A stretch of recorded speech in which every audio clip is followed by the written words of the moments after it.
Hola, ¿qué tal?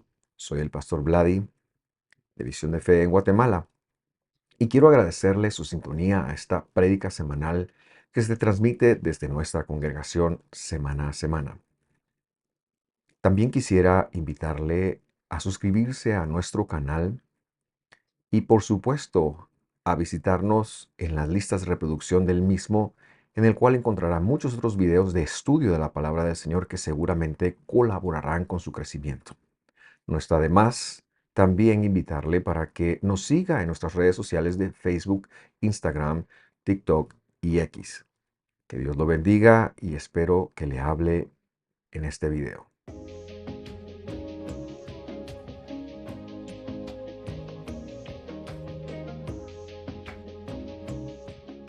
Vamos a darle la bienvenida a las personas que nos sintonizan desde la plataforma de YouTube. Estamos muy contentos de recibirlos y de tener un tiempo en la palabra de Dios. Hoy vamos a ver el tema siembra y riega, pero quiero recordar que la semana pasada, este es uno de dos temas, la semana pasada hablábamos de ser luz. El tema era ser luz. Y procuro yo siempre, a veces no me da tiempo, pero procuro siempre escuchar el tema que se dio la semana anterior para crear un enlace con lo que vamos a ver hoy, ya que nuestras prédicas se van en función de series. Y oyendo los datos que mi esposa compartía la semana pasada, tenemos que estar, como decimos aquí en Guatemala, un poquito con la camisa levantada. ¿Por qué razón? Porque el movimiento espiritual que más está creciendo es el no ser espiritual. El movimiento de fe, voy a llamarle, que más está creciendo no es el cristianismo evangélico, ni los católicos, no voy a mencionar a ningún otro, pero usted ya puede imaginarse toda la gama que hay, pero lo que más está creciendo es ya no buscar a Dios. Y esto tiene que complicarnos un poquito, tiene que ponernos a pensar. Y en lo que mi esposa compartía, pues hubo cosas que ella dijo desde la familia que yo quiero reforzar hoy. De hecho, el tema de hoy tiene que ver con un cómo ser luz. Ella nos desafió a ser luz. Yo quiero enfocarlo desde el cómo ser luz. Y en mi vida, la luz me la han modelado muchas personas, muchas personas. Yo he tenido mentores, he tenido personas que me hablaron, me modelaron de Dios. Ninguno como mis padres. Ninguno lo hizo como mis padres. Yo crecí en una cultura, por ejemplo, que lo normal por hacer era ir a la iglesia a escuchar palabra de Dios martes, viernes, sábado y domingo. Esa era la cultura donde yo crecí. Yo me fui a vivir a los Estados Unidos a los 18 años, ustedes lo saben. Y yo quiero decirles algo, hermano, no es que uno sea pilas, pero si en esos, la primera vez que me fui a vivir a Estados Unidos viví 5 años, si en esos 5 años yo falté a la iglesia 2 o 3 veces, quizás fueron mucho. Lo primero que hice fue congregarme. ¿Por qué? Porque esa era la luz que me habían modelado. Nosotros no sabemos el bien que le hacemos a alguien cuando lo llevamos a la iglesia. Y me acordé de un video también que vi. Y el video es de un hombre que cuenta una historia con su mamá de niño. Y él dice, mire, yo una vez de niño le dije a mi mamá, mamá, hoy no tengo ganas de ir a la iglesia.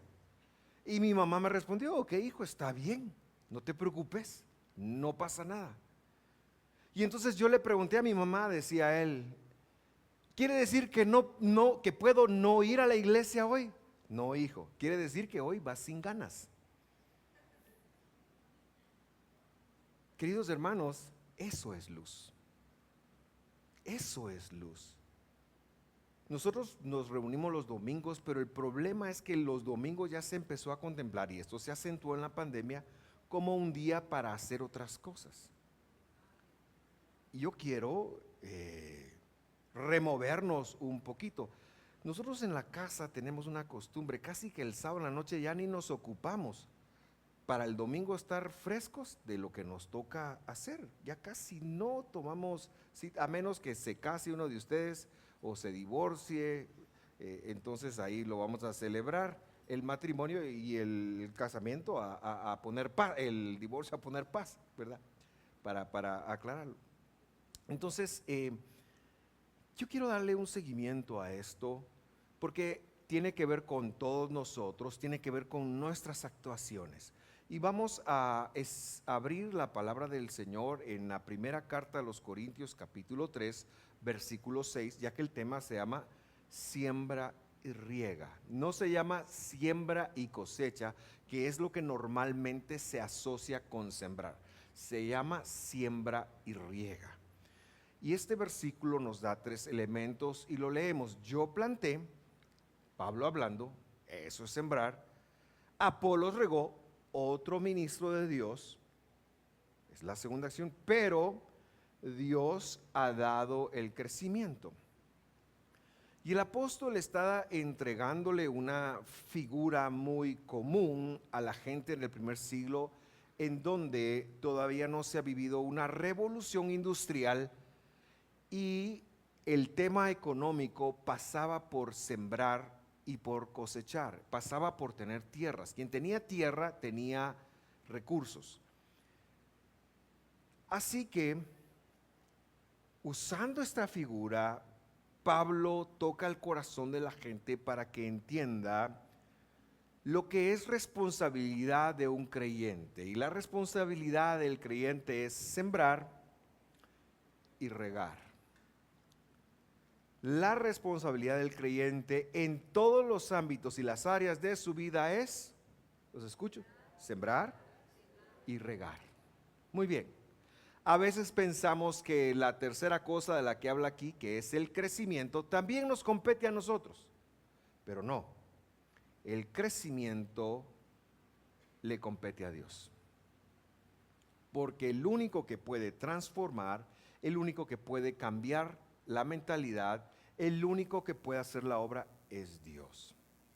Siempre me gusta referirme al ejemplo que hace algunos meses teníamos acá, en donde yo invité a mi amigo Boris y a mi amigo Sebas a pasar aquí conmigo para explicar el modelo de cómo Dios es con nosotros, ¿verdad? Nadie es bueno, nadie busca a Dios, es una obra de Dios pero una vez que Dios nos agarra, entonces tenemos que entrar el camino de la fe. El camino de la fe. ¿Cuál es el camino de la fe? Ser educados en la palabra de Dios con el propósito de actuarla. El camino de la fe no es un tema mental, no es un tema emocional, es un tema de escuchar, atender con el propósito de hacer, con el propósito de actuar. Cuando usted lea fe o creer en la Biblia, piense en eso, por favor. Muy bien, entonces yo quiero hacer una vista a ambos elementos de sembrar y regar, entendiendo que a mí me gustaría, mire pues, a mí me gustaría controlar el crecimiento. A mí me gustaría que cuando yo encuentro algo en la palabra de Dios, poderlo explicar de tal forma que a usted se le quedara y ¡pum!, usted lo aplicara. Pero ese es el crecimiento, eso depende de Dios. Y tengo que aceptarlo. Tengo que aceptar que no puedo cambiar a nadie, tengo que aceptar que no puedo transformar a nadie, tengo que aceptar que cuando mucho puedo influir en alguien, pero que la transformación, la convicción de hacer las cosas le pertenecen a nuestro buen Dios. Hablemos de sembrar. En la parábola del sembrador, Jesús pone un ejemplo, y yo quiero leerlo, de alguien que siembra en 4 Pues, es un terreno con cuatro variables, voy a ponerle. Pero lo que a veces se nos olvida y lo que quiero enfocar es que sembrar, el sembrador dice, siembra la palabra. Si hacemos una pequeña regla de 3 y nuestro papel es sembrar y los otros son los receptores de esa siembra, debemos deducir que ¿qué hay que sembrar? La palabra de Dios. Ahora, esto, queridos hermanos, no es que usted ande agarrando a versiculazos a medio mundo. Porque hasta la palabra de Dios podemos usar para atacar o para defendernos de los demás.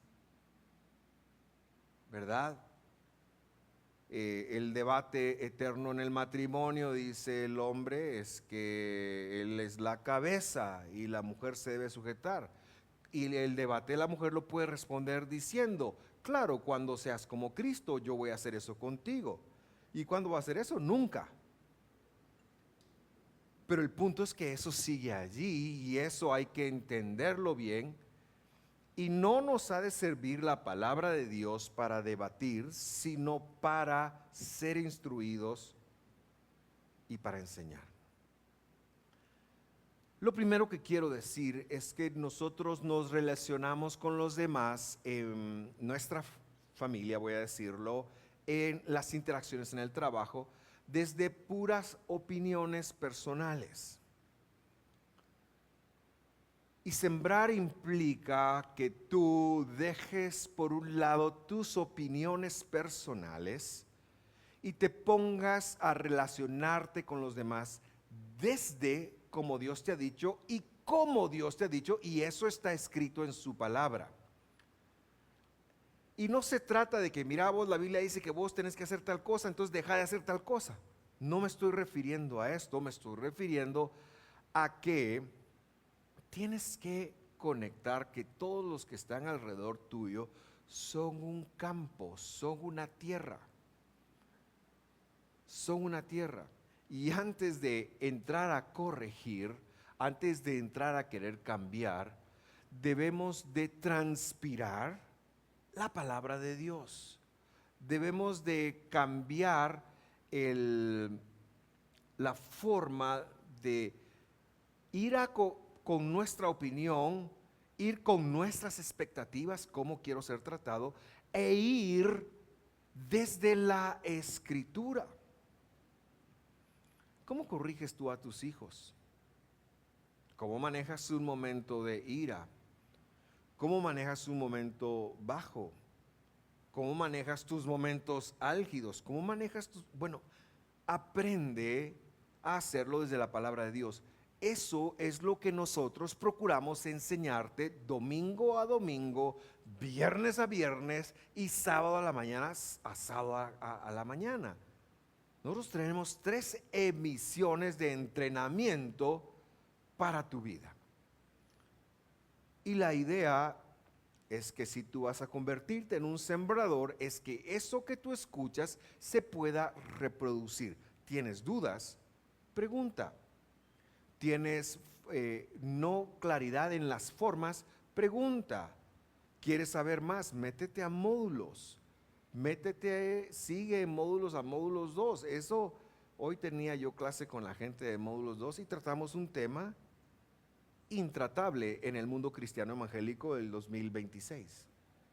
Si yo se lo digo a usted, se va de la iglesia. Pero como esta gente ha venido en un proceso, no se van. Al contrario, están creciendo. Entonces, queridos hermanos, nos toca sembrar. ¿Qué es sembrar? Es tomar la palabra. De hecho, citando la misma experiencia de Jesús con esta parábola, en Lucas 8:11 dice, la parábola es, la semilla es la palabra de Dios. Dios, cuando tú le conociste, cuando tú fuiste encontrado por Él, cuando tú fuiste un creyente, lo que te dio fue su palabra, su semilla. En Pentecostés, que recientemente hablábamos de eso, lo que recibimos fue la mente de Cristo para aplicar su palabra.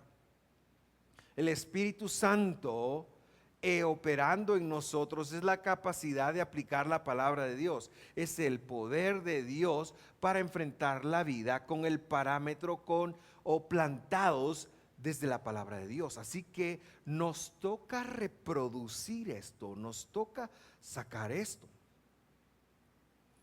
Y es algo que debemos de tomarnos muy en serio, especialmente cuando tienes una interacción con los demás. Y yo te pregunto, ¿eres tú un sembrador de la palabra de Dios o de tus propias opiniones? Cuando alguien viene contigo y te pregunta por un consejo, ¿se basa en lo que está escrito o se basa en tu experiencia? Porque no es lo mismo. No es lo mismo.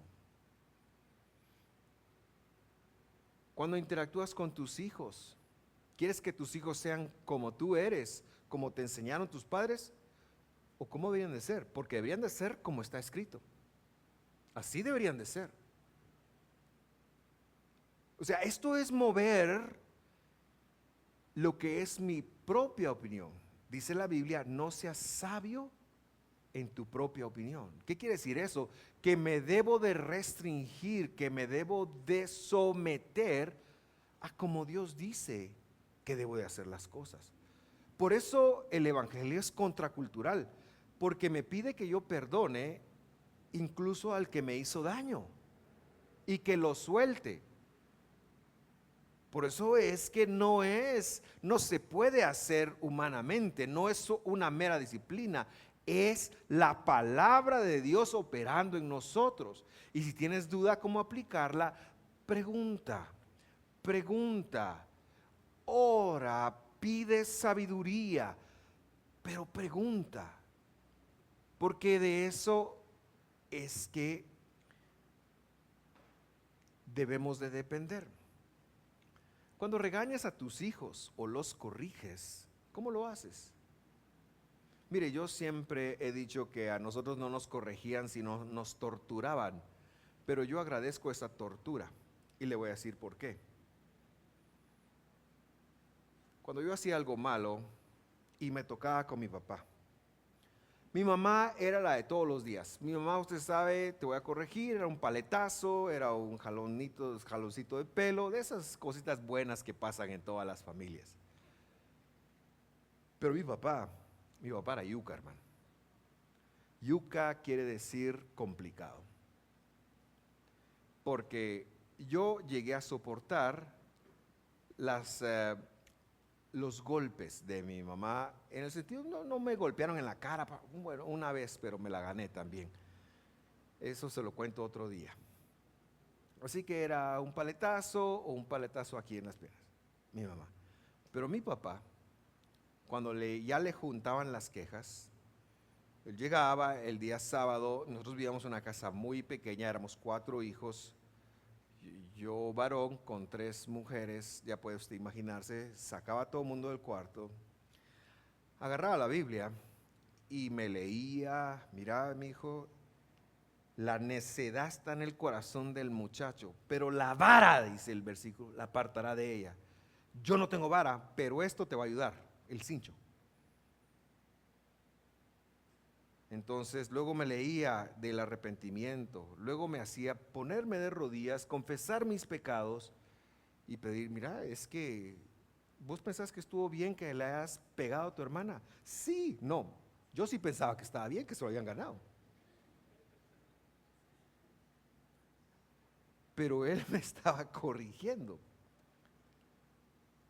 Mire, yo a mis 4 hijos, a los 2 de arriba, les cayó. A las 2 de abajo no tanto. Pero una cosa que no era negociable es, si se pegan, les pego. Y cada vez que se pegaron, les pegué. Si me van a acusar a los derechos humanos, si me van a lanzar a la UNESCO, vaya, aquí los espero. Así que a mí me tenían volviendo a mi historia, me arrodillaba, pedía perdón. Y era una tortura cristiana. Y después, ¿por qué? Porque yo anticipaba el cinchazo, era pero ¿sabe qué? Cuando yo crecí, yo lo conecté, ¿por qué? Y agradezco y bendigo al Señor por los viejos que me dio, por los mejores del mundo.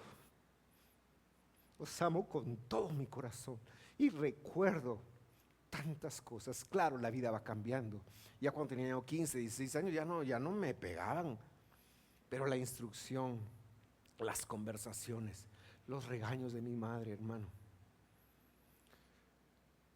Yo era un cafre y entonces me burlaba de los coros. Me burlo de los coros todavía a veces. Y cada vez que lo hice, mi mamá ya de viejo todavía me jaló el pelo o me pegó una manada. O sea, yo estoy hablando hace 10, 15 años todavía. Porque no lo debería de hacer. Ni le voy a decir qué me inventaba, porque entonces después va a estar usted con... Pero solo de coritos viejos, eso sí. De los modernos no me sé nada. Hermanos,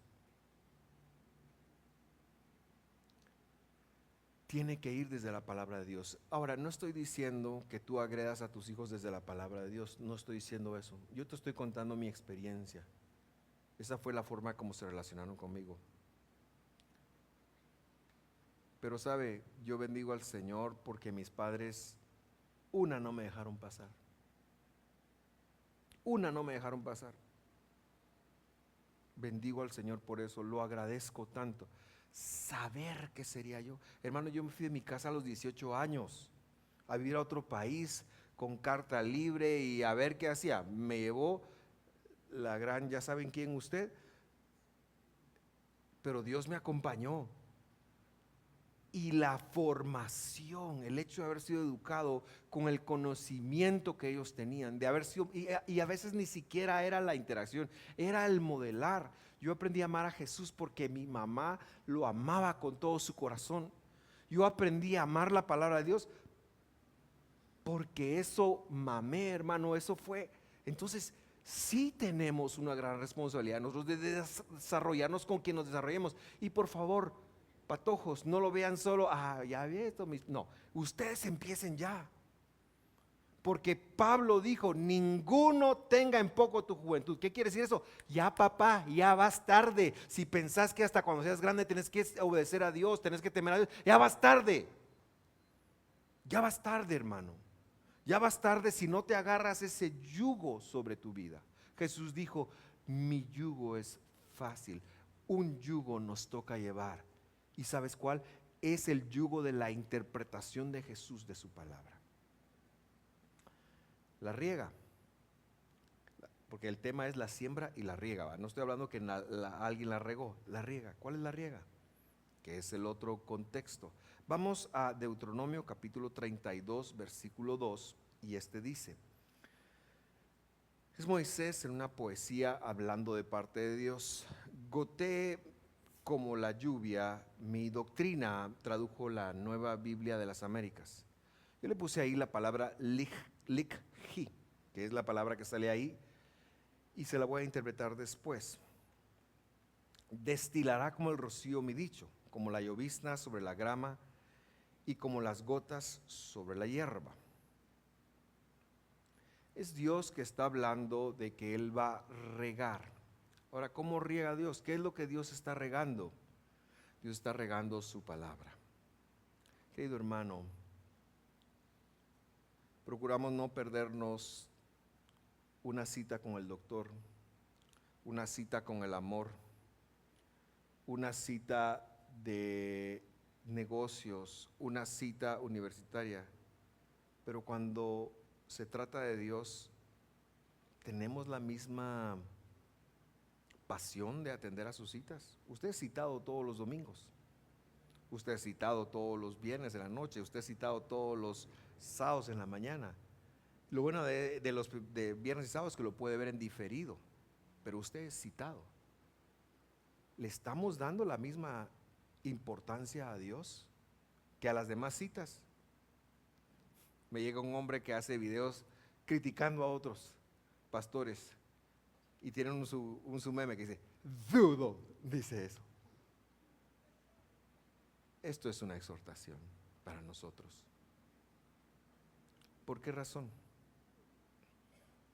La palabra likhi, que es lo que Dios está dando como una lluvia, lo que se riega, viene del verbo lakaj. Lakaj. Lakaj es tomar. Es cuando yo agarro algo y lo tomo y me apropio de él. Eso es tomar. Lakaj. Pero likhi es un sustantivo pasivo, que quiere decir retener o retentiva. Así que Dios, cuando da su palabra, también con el Espíritu Santo nos da la capacidad de retenerlo. La retentiva es esa capacidad que tenemos los humanos, por ejemplo, de ir al colegio. Y de primero nos la tienen que compartir muy bien, ¿verdad? Porque nos hacen hacer planas. Yo siempre pongo este ejemplo, ¿verdad? Circulito, palito a la par, nos dicen esa es la A. Y por medio de planas, nosotros vamos desarrollando la capacidad de retener. De pronto, ese circulito con palito lo vemos en todos lados, lo vemos en los rótulos. ¿Recuerda usted cuando los hijos pequeños empezaron a aprender a leer? Bueno, estaban adquiriendo la retentiva de las letras. Dios, que es bueno, que es misericordioso, cuando habla de regar, habla de la capacidad de retener su palabra y de que nosotros colaboremos con otros en retener su palabra. La siembra es transmitir la palabra, la riega o el regar es retenerla con el propósito de aplicarla.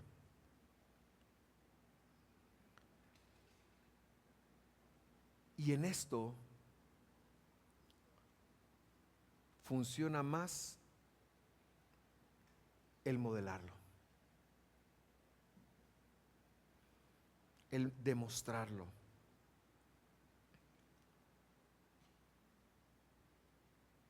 ¿Cómo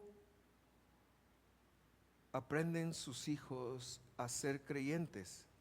Lo aprendieron de ustedes, de cómo ustedes lo modelan. ¿Cómo lo aprendió usted? Yo lo aprendí de mis padres. Quizás ustedes son primera generación.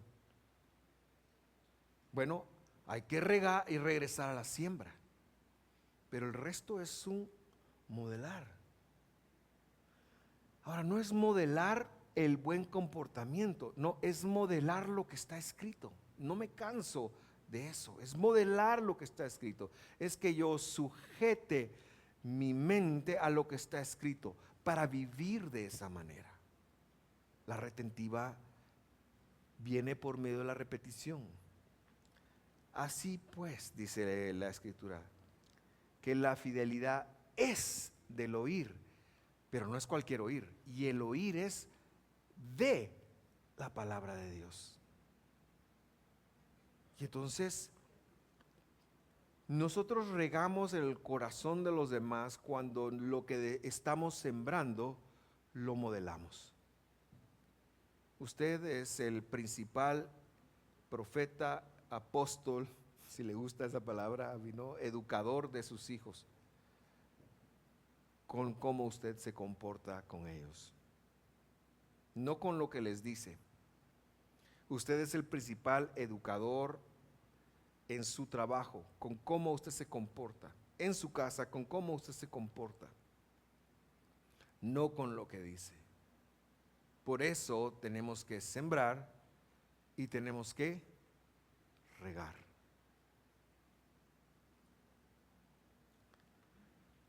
Quiero aterrizar esto en Hebreos capítulo 12, que citando Proverbios 3, se toma una figura de Dios como Padre. Ahora nosotros hemos explicado mucho qué es el Abba, las promesas. Pero paralelamente a esto, no olvidamos y no perdemos de vista que Dios es un Padre. De hecho, cuando se habló de que Jesús iba a venir, uno de los nombres de Jesús es Padre de la eternidad. ¿Recuerda usted Isaías? Y será su nombre admirable, consejero, príncipe de paz, Padre, dice, de la eternidad. Es un título de Jesús, es un título mesiánico. Ahora, lo que implica esta paternidad es lo que el escritor de Hebreos va a señalar citando Proverbios. Y es como quiero aterrizar esta charla. Vamos a Hebreos capítulo 12, versículo 5. Las palabras en mayúscula son que el escritor de Hebreos dejó la cita puesta allí. Verso 5 dice, además han olvidado la exhortación que como a hijos se les dirige. ¿Y cuál es la exhortación? Proverbios 3:11. Hijo mío, no tengas en poco la corrección del Señor, ni te desanimes en su demostración. Ahora usted no va a encontrar eso en su versión. Eso lo traduje yo del hebreo, por eso está así. O sea, yo traduje Proverbios en la cita de Hebreos. Verso 6. Porque el Señor al que ama le demuestra. Y azota al que recibe por hijo, eso es de otro Proverbios, no es del Proverbios 3. ¿Que el Señor qué, hermanos? Al que recibe por hijo, ¿que el Señor qué? ¿Y no que era amor, pues? ¿Y no que el Padre de ustedes es amoroso? Pero al que recibe por hijo, explíquemelo por favor. Explíquemelo por favor. Porque tenemos una idea errónea del amor nosotros. Y Dios está dando otra idea. Entonces, el amor de Dios se manifiesta en estos dos conceptos que quiero asociar a sembrar y regar. Sembrar y regar. Regreso al versículo 5. No tengas en poco la corrección del Señor. Lamentablemente, en Latinoamérica se usó la palabra corrección como un sinónimo de golpe. Hoy si el padre nos decía, te voy a corregir, uno sabía que eso implicaba un cinchazo. En mi caso, cinchazo.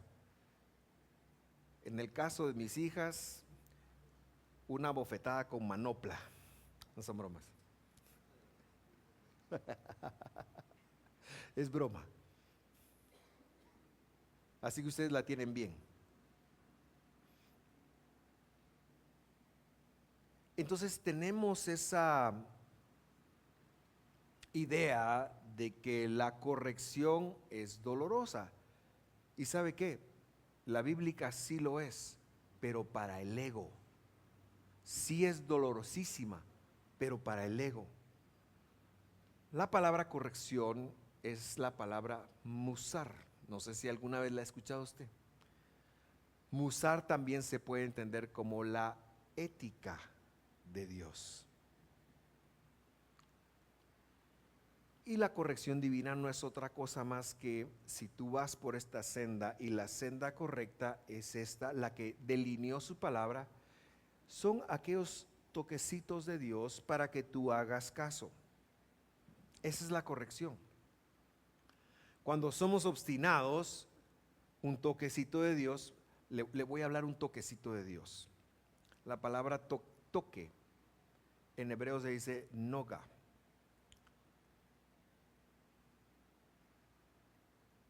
Y en Éxodo se narra que Dios tuvo 10 nogas con los egipcios. ¿Cuáles son los 10 toques del Señor a Egipto? Son lo que usted conoce como las 10 plagas. Era un toque. Era un toque. Y lo que pasaba con el corazón de Faraón es que se endurecía cada vez más él a sí mismo. Pero Dios le daba un toquecito. Lo que sí que en un toquecito se murieron todos los peces del Nilo, pues. Y en el toquecito 10 se murieron todos los primogénitos. Pero es un toque. Lo que pasa es que traducen plagas. Me doy a entender, hermano. Ahora, ¿cuál es el contexto ahí? Es que Dios le mandó un mensajero y le dijo, mira, Abraham, Faraón, deja ir a mi pueblo. Y él dijo, Nel pastel. Ah, no, mira, yo soy el Señor, a mí qué me importa quién sos. Así respondió. Entonces Dios dijo, bueno, Moisés, ¿sabes qué? Lo primero que vas a hacer es que cuando éste se esté bañando en el río Nilo, lo vas a ir a ver, porque este rey era muy interesante. Él les había dicho a su pueblo que él era Dios. Y para que no sospecharan ellos que él era Dios, en lugar de ir al baño, si me entiende, él iba al río. ¿Se entiende eso? A hacer sus necesidades. Ahí lo encuentra Moisés. Y la acusación es, no eres un Dios, porque Dios no necesita hacer necesidades fisiológicas. Entonces, para que mires que soy yo, Moisés golpea, o sea, dale un toque al río. Y el río se convirtió en sangre. Y se murieron todos los pececitos. Entonces la corrección, querido hermano, la primera corrección que existe es que Dios te entrega su palabra y te dice, mira, así es. Las siguientes ya llevan un poquito de... Ahora, ¿qué pasa con el cristiano que va mal, que va errado y no le pasa nada?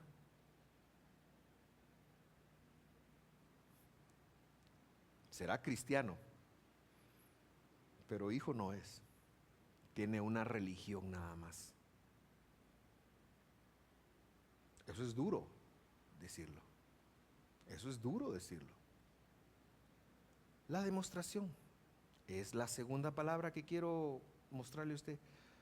No tengas en poco la corrección del Señor, ni te desanimes por su demostración.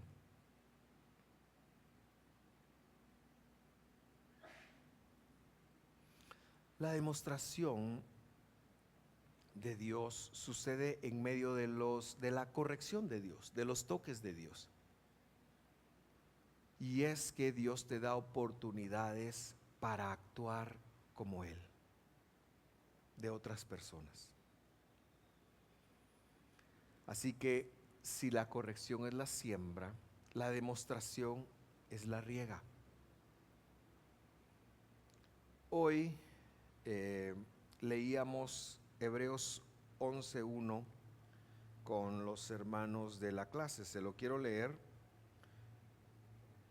como está en traducido y luego que dice en griego, porque no es lo mismo.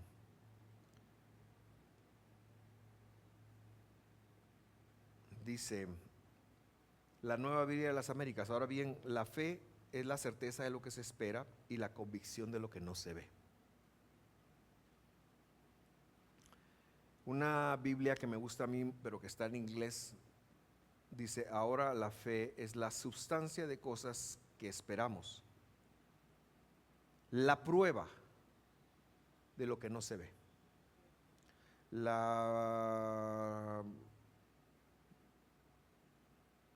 ¿Cuál otra? No tengo otra aquí. El griego dice: Él es la fidelidad.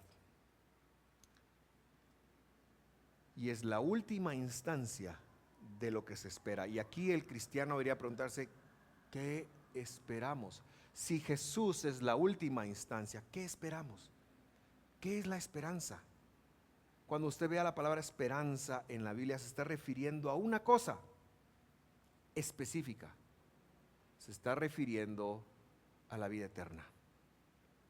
¿Qué esperamos nosotros? Ahí no está hablando de que usted se ponga a esperar casas, carros, puntos. Está hablando de que lo que esperamos nosotros es la manifestación de Dios, es el retorno de Dios. Así que Cristo Jesús es la última instancia, es sobre lo que descansa la esperanza de nosotros. ¿Y qué es la esperanza? Es la vida eterna. Es que Jesús va a regresar por nosotros y nos va a transformar para darnos un cuerpo que no va a morir, un cuerpo espiritual. Es que Él va a regresar para darnos una vida sin final. Esa es la esperanza. Así que la fidelidad, que es la demostración, bueno, todavía no he llegado ahí. La fidelidad, o sea, Cristo, la obra de Cristo, es en donde descansa la resurrección, la segunda venida. Y por eso el verso termina diciendo: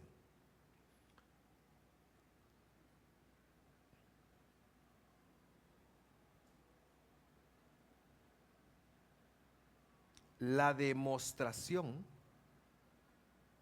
la tojeija, de lo que no se ve. ¿Y qué es lo que no se ve? Pues que ahorita usted, aquí no está hablando del carro que usted quiere, porque ese lo puede ver. Usted puede ir a la agencia y decir, ahí está. Aquí no está hablando de la salud que usted tiene, aunque vale que le pidamos salud al Señor, porque usted puede ir a ver, usted pues, tome una foto, recuerde cuando tenía 30 años.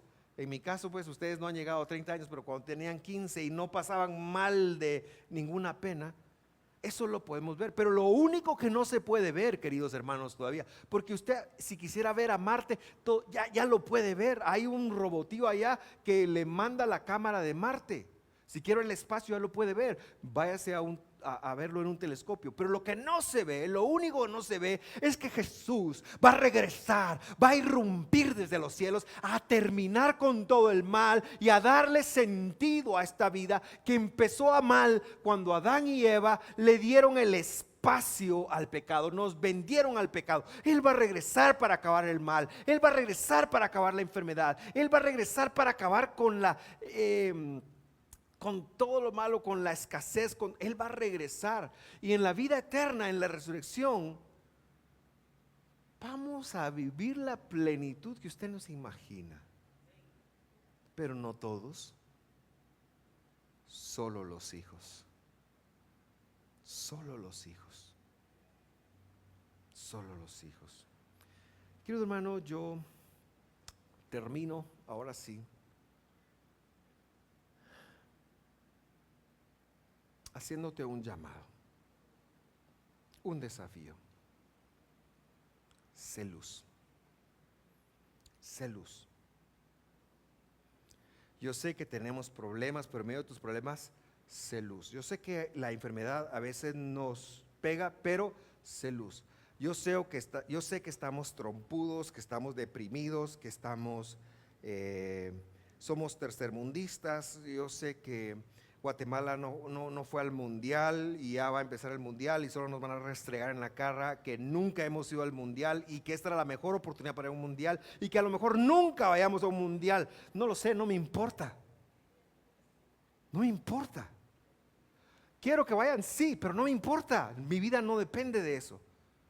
Es que alguna vez quiero ver que el himno de Guatemala suene. Pues qué bueno, ¿verdad? Pero nos van a meter 10. Sobre todo si nos tocan el grupo de Brasil. Esos son unos ingratos. Yo por eso lo voy a Argentina. Una vez estaba yo en Argentina, le digo, estaba hablando, ¿y dónde sos? Me dice, soy de Guate. Pero mira, yo le voy en el mundial, yo le voy a tu país, le dije, yo quería congraciarme con él, yo voy por Argentina. Se me queda viendo con una cara de las más extrañas, como que yo tal vez le hubiera mentado la madre, y me dice, me dice, ¿y por qué no vas por tu país? Y yo, porque mi país jamás ha ido.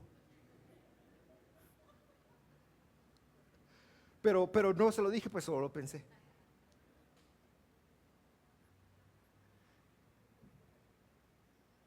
Hermano, aunque no vayamos al mundial, sé luz. Aunque estés donde estés en este momento, sé luz, sé luz, sé luz, porque eso sí nos toca. sé luz, siembra y riega, siembra y riega. Espero haberme dado a entender que la siembra empieza también con con modificarme a mí para demostrar eso. Y hermano, dos cosas.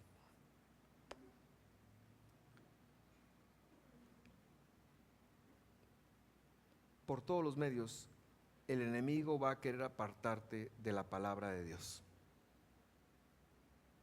Te va a poner dudas, te va a poner incredulidad, te va a poner cosas para que no vengas, para que no te conectes, para que no busques.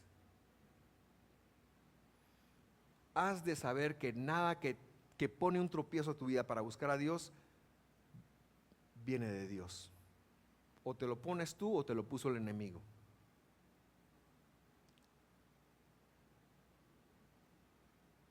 Es hora de retomar una cultura, hermanos, de priorizar a Dios.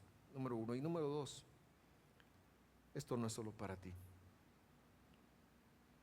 Esto no es solo para ti. Esto es para el que no está aquí contigo también, que es parte de tu vida.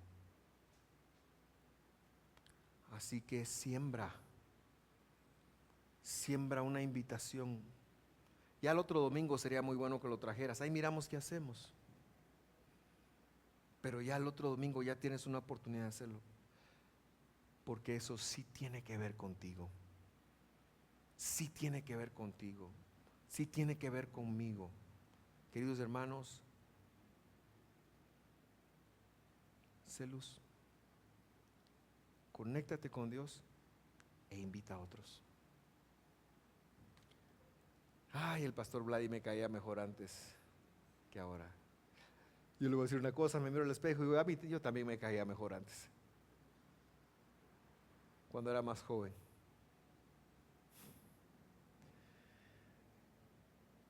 Una vez mi hermana envió una foto, dijo, cuando éramos felices y no lo sabíamos, y estábamos nosotros 4 con nuestros papás. ¿Y sabes qué? En cada momento de tu vida puedes estar bien si tienes la palabra de Dios, aunque estés viviendo un momento de corrección o de demostración. Como dicen en México, ándale hermano, ándale. Como decimos aquí, bueno, hay que echarle ganas. Cierra sus ojos porque voy a seguir hablando y ya es hora de que terminemos. Nosotros no estamos jugando a ser iglesia. Si tú piensas que Visión de Fe Mixco es un programa para hacer iglesia, por favor quítate eso de la mente, querido hermano. Nosotros no estamos jugando a ser iglesia porque entendemos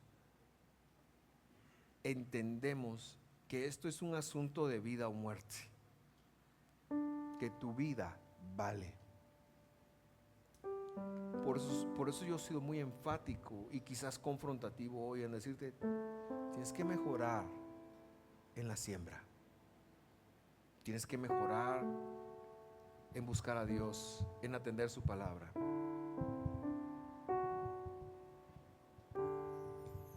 Y tienes que aprender a retener, que te sirva lo que vas aprendiendo.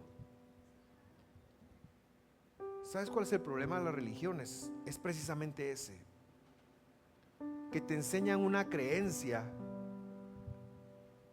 y es opcional. La Biblia no es opcional si eres creyente. La Biblia no es opcional. Buscar a Dios no es opcional. Jugar con el mundo no es opcional. No es opcional. Porque o eres hijo o no. O eres hijo o no. No es un juego. Y esa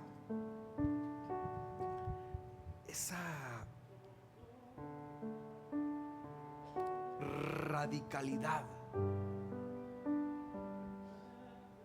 es lo que permitió que un mensaje que se entregó a Pedro, a Juan, a Pablo, a ellos, pudiera llegar a nuestros tiempos. Nosotros no jugamos a religión, hermano. En esta iglesia no jugamos a religión. No es que tú defiendas. Aquí es la palabra de Dios.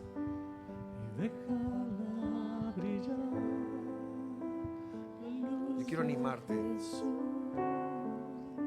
esta mañana a trabajar en tu corazón. Si algo te habló Dios, a meditar. A meditar. Quiero invitarte a meditar. Quiero invitarte a hacer una reflexión.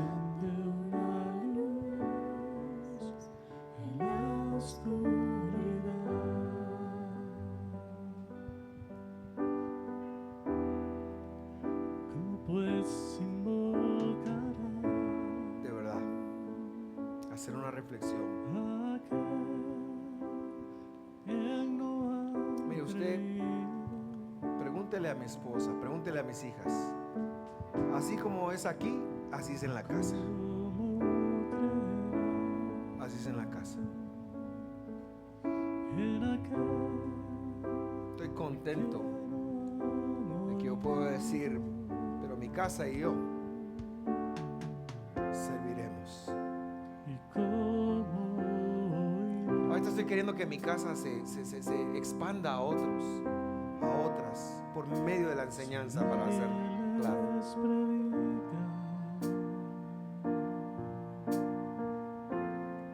Pero lo que instalamos ahí fue que la palabra de Dios sea la que nos dirija.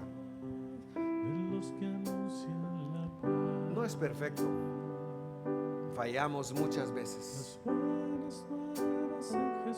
Fallamos muchas veces. Por eso yo quiero invitarle. Yo quiero darle el viernes próximo, un principio para multiplicar esto en su familia. Mi pasión va a ser enseñarle el viernes cómo hago yo los viernes en mi casa, que es el día que Dios me permite marcar el corazón de mi familia.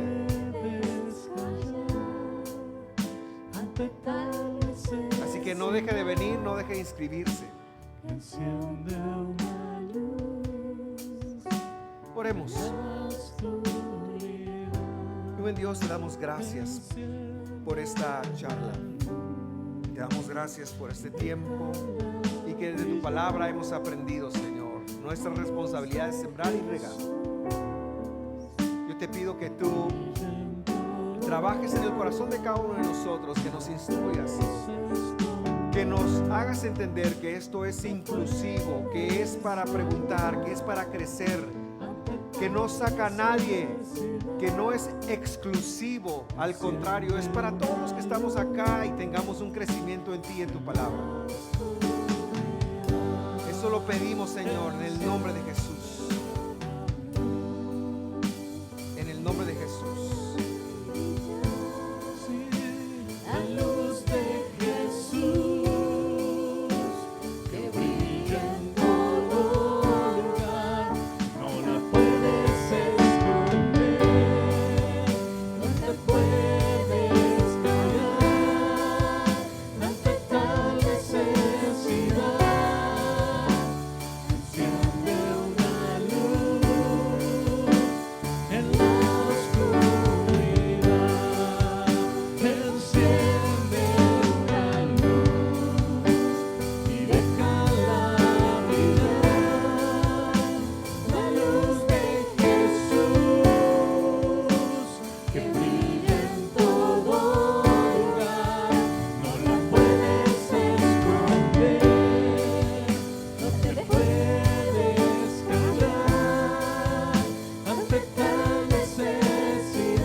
Te pedimos con el corazón en la mano, te pedimos, Señor, tu ayuda. Entendemos Entendemos, Señor, que has derramado en nosotros tu espíritu y que no era, Señor, para hacer señales como primer punto de partida, sino era que tú querías trabajar en el corazón de cada uno de nosotros. Trabaja, Señor. Trabaja ayudándonos a sembrar tu palabra en nosotros, a retenerla, pero también a ser un poquito más osados de lo que somos, en hablarle a otros de ti. Señor, ayúdanos a reconocer las oportunidades que se dan cuando alguien viene con un problema, con una situación, con una circunstancia, y nosotros podemos decirle, por muy simple que parezca, sabes que Dios te ama, sabes que Dios tiene un propósito, un plan para tu vida. A lo mejor Dios te está llamando. Ayúdanos a hacer eso, Señor. Ayúdanos a interactuar con los demás, con nuestros hijos desde tu palabra. Ayúdanos a interactuar con nuestros cónyuges desde tu palabra. Ayúdanos a interactuar con nuestros padres desde tu palabra. Ayúdanos a interactuar con con los que trabajamos, con los que compartimos el espacio del trabajo, de la educación, del estudio, desde tu palabra. Señor, despierta en nosotros un crecimiento desde tu palabra. Lo pedimos, Señor, en el nombre de Jesús. Y decimos, amén, amén. Yo quiero ser muy